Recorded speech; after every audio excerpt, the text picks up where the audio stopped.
شکریہ جناب اسپیکر.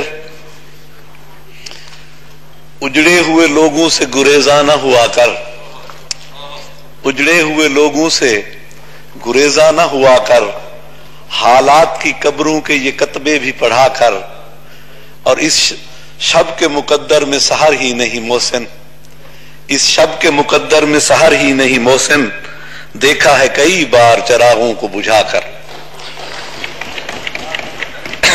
جناب اسپیکر، بہت بہت شکریہ. سب سے پہلے تو میں تھوڑی سی گزارش کروں گا کہ میں نے اپنی بجٹ تقریر میں اور وزیر اعظم صاحب سے ملاقات میں گزارش کی تھی کہ تھل کا جو چنے کا کاشتکار ہے اس کے قرضے معاف کیے جائیں یا ان پہ سود معاف کیا جائے. تو وزیر اعظم صاحب نے وعدہ کیا تھا کہ قرضوں کا تو میں وعدہ نہیں کرتا، لیکن میری کوشش ہوگی میں سود معاف کروا دوں تھل کے کسان کا خاص طور. جب سے وہ تقریر ہوئی تو بینک والے جو ہیں اور مائکرو فائنانس والے ہیں انہیں پتہ چل گیا کہ کہیں یہ سود یا قرضے معاف نہ ہو جائیں، وہ ڈنڈا اٹھا کے ان کے پیچھے لگ گئے کہ ابھی قرضے دو واپس. تو میری گزارش ہوگی کہ فائنانس ڈپارٹمنٹ ان بینکوں کو یہ ہدایت جاری کرے کہ جب تک اس پہ کوئی فیصلہ نہیں ہوتا تو ان تھل کے کسانوں سے سود اور قرضوں کی جو وصولی ہے وہ مؤخر کی جائے. اور میں اب ایگریکلچر کے حوالے سے جو بات ہو رہی ہے اس کی طرف آؤں گا. جناب اسپیکر، ہماری زمین تو نہیں بڑھ سکتی، جو ہماری ہے ایگریکلچر لینڈ ہے وہ وہی ہے، لیکن آبادی ہماری بڑی تیزی سے بڑھ رہی ہے. تو اس کا حل یہی ہے کہ ہمیں اپنی جو فی ایکڑ پیداوار ہے اس میں اضافہ کرنا پڑے گا. تو اس میں اضافہ کرنے کے لیے ہمیں اچھے بیج بھی چاہیے، اچھی کیڑے مار ادویات بھی چاہیے کوالٹی کی، اور ڈیزل، کھاد اور ان پٹس جتنی ہیں وہ بھی صحیح ریٹ پہ کسان کی پہنچ میں ہوں تاکہ وہ اچھی سے اچھی پیداوار اپنے زمینوں سے حاصل کر سکے. لیکن میری سمجھ میں یہ بات نہیں آتی کہ ہر حکومت یہ سمجھتی بھی ہے کہ زراعت ہماری ریڑھ کی ہڈی ہے اور زراعت کے ترقی کے بغیر. اللہ صاحب، آپ نے جو ابھی کہا ہے ایگریکلچر بینکس کے حوالے سے، تو سیکرٹری صاحب اگر بیٹھے ہیں تو یہ نوٹ کر لیں اور صبح اسپیکر آفس کو جو ہے اس کے اوپر ڈیٹیل رپورٹ جو ہے وہ جمع کرا دیں. شکریہ جناب اسپیکر، بہت شکریہ. تو مجھے کہ سب کچھ جانتے ہوئے کہ زراعت کی ترقی کے بغیر اس ملک کی ترقی ناممکن ہے، پتہ نہیں وہ کون سے خفیہ ہاتھ ہیں جو ہمیں زراعت دشمن پالیسیاں بنانے پہ مجبور کرتے ہیں پچھلے 70 سال سے. تو میری گزارش ہوگی کہ ایک تو ان پٹس کی قیمتیں کم کی جائیں، اور جس طرح سے ابھی میرے بھائی نے ذکر کیا کہ مختلف حکومتیں، جیسے ابھی وہ ایران کی مثال دے رہے تھے، اپنے کسان کو کتنی مراعات دیتی ہیں، لیکن یہاں تو یہ صورتحال ہے کہ اگر فصل کم ہو تو بھی کسان پٹ گیا، اور اگر زیادہ ہو تو اس کی مارکیٹ میں بکتی نہیں، اسے قیمت نہیں ملتی، اس طرح سے پٹ گیا. تو ایک مارکیٹنگ کا مربوط نظام ہونا چاہیے کسان کے لیے تاکہ اس کی فصل صحیح ریٹ پہ حکومت لے یا کوئی ایسے ادارے ہوں جو اس سے خرید لیں تاکہ کسان کو یہ نقصان نہ اٹھانا پڑے. ایک اور بات جو میں کہوں گا جناب اسپیکر، کہ بہت پہلے سے یہاں پہ زوننگ تھی کہ کون سے علاقوں میں چاول کاشت ہوگا، کون سے علاقوں میں کپاس کاشت ہوگی اور کون سے علاقوں میں گنا کاشت ہوگا. اس زوننگ کے ختم ہونے سے ہماری جو دو بہترین فصلیں تھی کپاس کی اور چاول کی،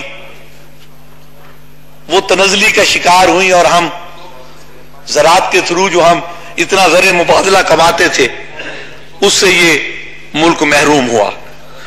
اس کی وجہ یہ ہے جناب اسپیکر کہ ریسرچ پہ توجہ نہیں دی گئی، ایگریکلچر ریسرچ پہ. باقی دنیا اگر اچھے بیج پیدا کر سکتی ہے تو ہمارا سائنسدان کیوں نہیں کر سکتا؟ ہمارے ریسرچ کے ادارے کیا کر رہے ہیں؟ اچھے بیج پیدا کریں اور کسان کو دیں تو ہم دنیا کا مقابلہ کرتے بھی رہے ہیں اور پھر بھی کر سکتے ہیں. اور ہمیں اپنا جو کاٹن کا ایریا تھا یا رائس کا ایریا تھا اس سے دوبارہ ریوائیو کرنا پڑے گا. مختلف شوگر ملیں لگ گئی ہیں. پانی زراعت کی اہم ضرورت ہے، لیکن یہ ہمیں بدقسمتی سے یہ کہنا پڑے گا کہ ہم ملک کے پوری دنیا کے پہلے 4 ملکوں میں ہیں جو پانی کی کمی کا شکار ہے، اور 2025 کے بعد یہ بہت زیادہ واضح، اور ہم بدقسمتی سے ان بھی پہلے 4 ملکوں میں جو سب سے زیادہ پانی ضائع کر رہے ہیں. جو انٹرنیشنل ریکمینڈیشنز ہیں پانی کی سٹوریج کی، وہ پوری دنیا کا جو اصول ہے کہ جو آپ کے دریاؤں کی کیپیسٹی ہے اس کا کم از کم 40% آپ کو سٹور کرنا چاہیے، لیکن ہم بدقسمتی سے 10% بھی سٹور نہیں کر پا رہے. تو اس کے لیے جب تک ڈیمز نہیں بنیں گے تو پانی کا مسئلہ کبھی حل نہیں ہوگا، اور جب تک ہم پانی کی ویسٹیج جو ہے اس پہ قابو نہیں پائیں گے تب تک بھی پانی کی کمی کا شکار رہنا ہے ہم نے. تو ہمارے ریسرچ کے اداروں کو، ہماری ایگریکلچر منسٹری کو ان 2 اہم جو مسائل ہیں ان پہ توجہ دینی ہوگی. اور ایک اور میں گزارش کروں گا کہ بہت سے علاقوں میں زرعی زمین پہ رہائشی کالونیاں بنتی جا رہی ہیں، مشروم گروتھ ہے، اور ہمارے شہروں کے ارد گرد آم کے باغ کٹتے جا رہے ہیں، کنوں کے باغ کٹتے جا رہے ہیں، اور ان کی جگہ رہائشی کالونیاں بنتی جا رہی ہیں. میری گزارش ہوگی حکومت سے کہ ایگریکلچر لینڈ کے اوپر رہائشی کالونیاں بنانے کی ممانعت ہونی چاہیے اور اس پہ کوئی بین لگنا چاہیے. اور ہمیں جیسے پوری دنیا ورٹیکل گروتھ کی طرف جا رہی ہے، رہائشی مکانات تو چاہیے، لیکن ہمیں ہاریزونٹل کی بجائے ورٹیکل گروتھ کی طرف جانا چاہیے اور ملٹی سٹوری بلڈنگز بنا کے اس مسئلے کا حل ڈھونڈنا چاہیے. اب میں آؤں گا اپنے علاقے کی طرف، بکھر کی. تھل، ہمیشہ میں تھل کا ذکر کرتا ہوں کیونکہ میرے ضلع بکھر کی تحصیل منکیرا تھل پہ مشتمل ہے، اور ویسے نور پور، میاں والی کا کچھ حصہ، جھنگ کا کچھ حصہ، تحصیل چوبارہ لیا کی اور مظفر گڑھ کا یہ تھل ہے. بہت سی زمین پڑی ہے. تھل ڈیولپمنٹ اتھارٹی کے نام پہ 50s میں ہمیں نہر تو ضرور دے دی گئی، لیکن تھل کے کسان کو زمینوں سے محروم کر دیا گیا اور زمینیں باہر کے لوگوں کو تھل کی الاٹ ہو گئی. ٹھیک ہے، جو ہو گئی وہ تو ٹھیک ہے، لیکن اب جو سرکاری زمینیں وہاں پہ پڑی ہیں اور بنجر پڑی ہیں، وہ وہاں تھل کا جو رہنے والا بے زمین کاشتکار ہے اس کو اگر 15 ایکڑ کے 25 ایکڑ کے سر تھوڑا بنا کے دے دیے جائیں پلاٹس اور وہ الاٹ کر دی جائیں تو میرے خیال میں ہمارا تھل ریگستان کی بجائے نخلستان میں تبدیل ہو سکتا ہے.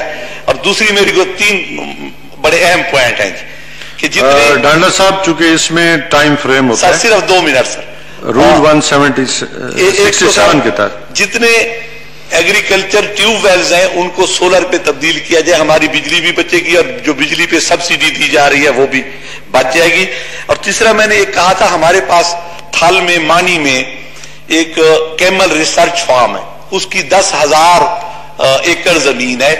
وہاں پہ ایک کیمل بریڈنگ فارم بنا کے وہاں پہ ایک میٹ پروسیسنگ پلانٹ بنایا جائے، ایک ملک پلانٹ لگایا جائے، اور ہم پوری دنیا عرب کو وہاں سے جو کیمل ملک ہے اور کیمل میٹ ہے وہ ایکسپورٹ کر سکتے ہیں اور اس سے ذریعہ مبادلہ آئے گا. میں آخر میں جناب اسپیکر آپ کا بہت بہت شکریہ، بڑی مہربانی. Thank you.